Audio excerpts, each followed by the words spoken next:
ये और ये लोडिंग यहाँ से।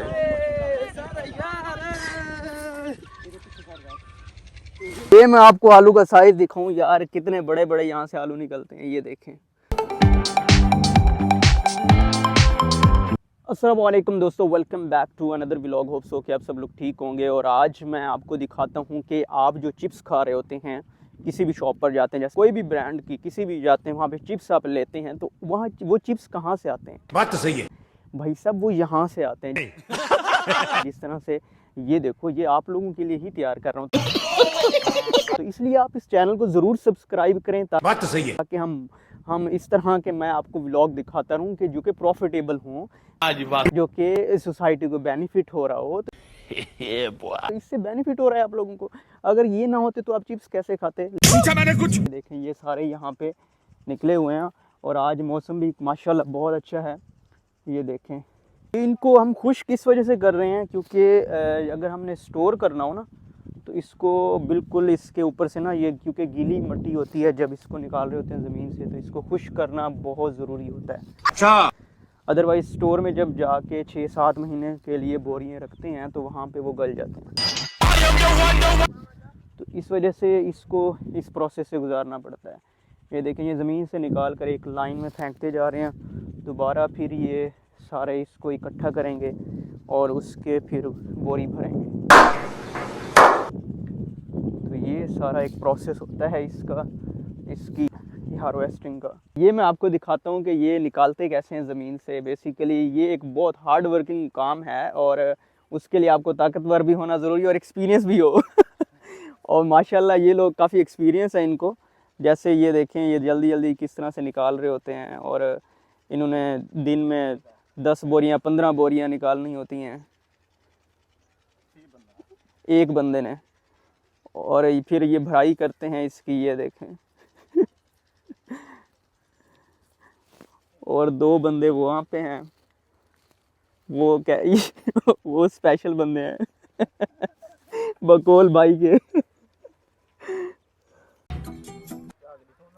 यार इस साइड पे आलू का जो साइज़ है ना वो सही है, यानी कि ये ज़मीन का, ये देखें ये आलू का साइज़ है माशाल्लाह, बहुत अच्छा निकल रहा है यहाँ से, क्योंकि ये जो न्यूट्रिशन है ना इस ज़मीन में बहुत ज़्यादा है।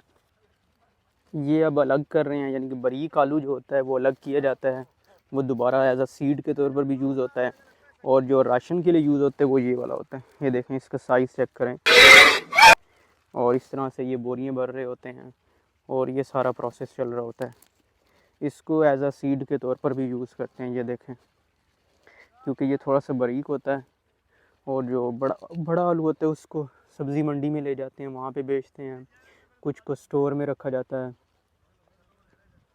ये और ये सिलाई,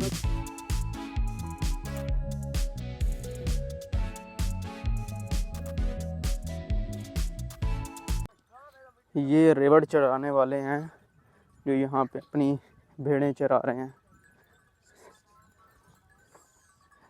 ये देखो, क्योंकि इनका गुज़र बसर जो है वो इन्हीं से होता है। वो एक छोटा सा मेमना देखो यार, बड़ा ही प्यारा सा है, इसको चेक करो। ये देखो, ये जो कुर्बानी पे आप परचेज़ करते हैं वो यही लोग बेचते हैं, कुर्बानी के लिए इनको तैयार कर रहे होते हैं। कितनी तादाद इनकी? ये 70 के करीब है ये, और ये इस भाई की है। ये और ये लोडिंग यहाँ से।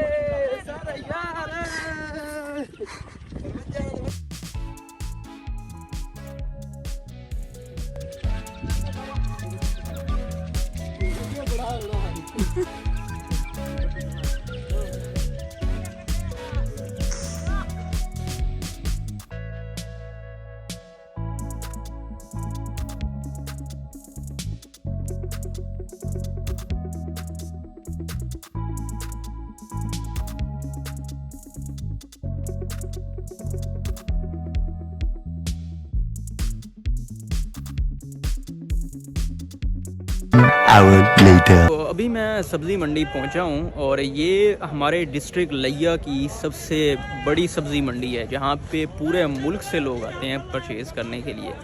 जो अभी हम आलू वहाँ से लेके आए हैं वो भी यहीं पे ही बिकेंगे। यहाँ पे व्यापारी आते हैं दूर दूर से। ये देखें, ये लगे हुए हैं यहाँ पे, पूरी सेल होती है यहाँ पे।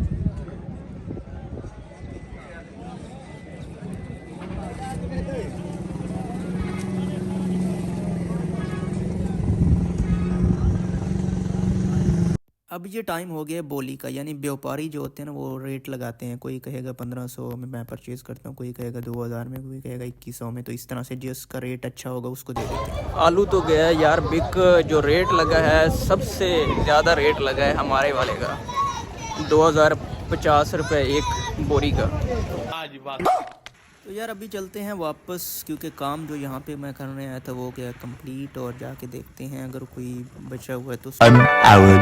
तो अभी यार मैं वापस आया हूँ, और क्योंकि यहाँ पे जो ये है ना इसको हमने स्टोर करना होता है, तो कुछ बोरियाँ चली गई हैं और कुछ यहाँ पे अभी पेंडिंग है, वो भी अभी चली जाएंगी। टाइम मगरिब का होने वाला है, तो असर की नमाज से आके पढ़ते हैं, सुकून करते हैं। 2 hours later। यार ये था आज का व्लॉग। होप सो कि आप इसको एंजॉय किया होगा, क्योंकि इसमें मैंने आपको वो सारा प्रोसेस बताया है कि जो पोटैटो होते हैं उसको किस तरह डिग अप किया जाता है, कब किया जाता है, और किस तरह का पूरा प्रोसेस होता है। इसको सब्जी मंडी तक लाया जाता है, फिर वहां पे बेचता है किसान। तो ये एक पूरा प्रोसेस था। बट मेरे बताने का मकसद ये था कि पाकिस्तान के अंदर मैंने जो सब्जी मंडी में जब मैं बैठा हुआ था तो वहाँ पे बहुत से फार्मर आए होते हैं बेसिकली अपनी चीज़ें बेचने के लिए।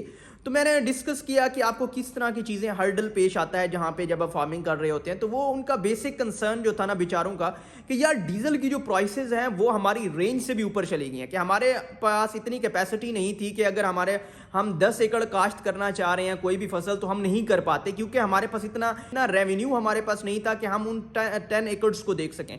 तो दैट्स द रीज़न कि हमारी गवर्नमेंट को, हमारी एडमिनिस्ट्रेशन को ये चीज़ें देखनी चाहिए, किसानों को फैसिलिटेट करना चाहिए, क्योंकि पाकिस्तान की जो मईशत है ना वो 70% एग्रीकल्चर के ऊपर बेस कर रही है। अगर आपने मईशत को कभी स्टडी किया हो पाकिस्तान की तो आपको पता चलेगा कि पाकिस्तान एक ज़राई मुल्क है, बट उसकी ज़राअत का जो हाल हो चुका है वो आपके सामने है। किसान बेचारा लाइनों में लगा हुआ है और उसको फर्टिलाइजर नहीं मिल रही, क्योंकि अभी वीट काश्त हुई है और वो कहते हैं हम सारा दिन लाइनों में लगे रहते हैं और हमें एक बोरी मिलती है। तो ये बहुत से उनको हर्डल्स हैं जिनको वो फेस कर रहा है। बट हमें चाइना का मॉडल अप्लाई करना चाहिए। चाइना जिस तरह अपने किसानों को न्यू मशीनरी दे रहा है, चाइना जिस तरह से अपने किसानों को नई नई फैसिलिटीज़ दे रहा है ताकि वो यील्ड को बढ़ाएं, ताकि मुल्क की जो डिमांड है उसको पूरा किया जा सके। लेकिन ये डिपेंड तब करता है जबकि आपकी एडमिनिस्ट्रेशन में कुछ काबिल लोग बैठे हों जो अच्छी पॉलिसीज़ बना रहे हो और अच्छा सोच रहे हो, तो देन ही पॉसिबल है। उनका सबसे मेन हर्डल जो था कि डीजल की प्राइसेस जैसे ही अप होती हैं तो हर चीज़ की प्राइस अप हो जाती है। जो स्प्रे हम करते हैं उसकी प्राइस ऊपर चली जाती है,